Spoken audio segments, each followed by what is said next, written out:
2023 সালের 13 জুলাই বিএনপির ভারপ্রাপ্ত চেয়ারম্যান জনাব তারেক রহমান কর্তৃক জাতির সামনে উপস্থাপিত রাষ্ট্র কাঠামো মেরামতের 31 দফা জনগণের গণতান্ত্রিক অধিকার পুনঃপ্রতিষ্ঠার লক্ষ্যে সংবিধান সংস্কার কমিশন গঠন,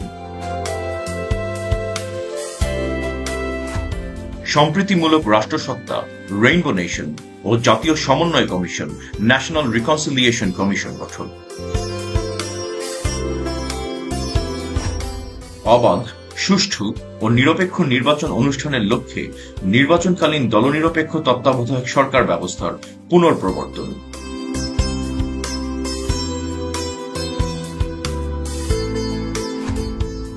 আইনসভা, মন্ত্রিসভা, রাষ্ট্রপতি, প্রধানমন্ত্রী ও বিচার বিভাগের মাঝে ক্ষমতার ভারসাম্য প্রতিষ্ঠা,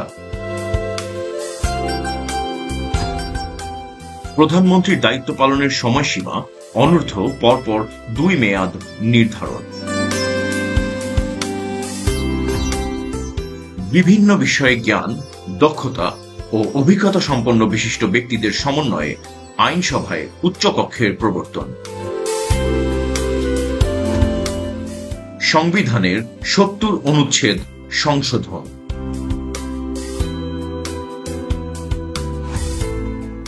নির্বাচন কমিশন ও নির্বাচন ব্যবস্থার সংস্কার এবং সংশ্লিষ্ট আইন ও বিধি সংশোধন, স্বচ্ছতা নিশ্চিতকরণে সকল রাষ্ট্রীয়, সাংবিধানিক ও সংবিধিবদ্ধ প্রতিষ্ঠানের পুনর্গঠন ও শক্তিশালীকরণ,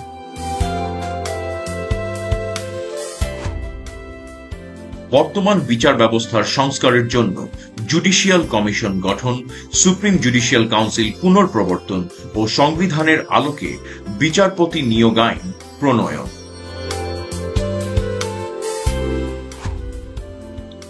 গণমুখী ও জনকল্যাণমূলক প্রশাসন প্রতিষ্ঠার লক্ষ্যে প্রশাসনিক সংস্কার কমিশন গঠন,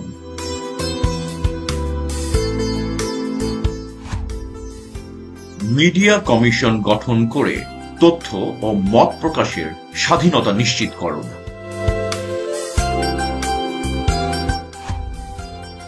দুর্নীতি প্রতিরোধে দৃশ্যমান কার্যকর ব্যবস্থা গ্রহণ ও ন্যায়পাল নিয়োগ,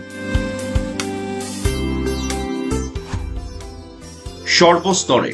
আইনের শাসন ও মানবাধিকার প্রতিষ্ঠা,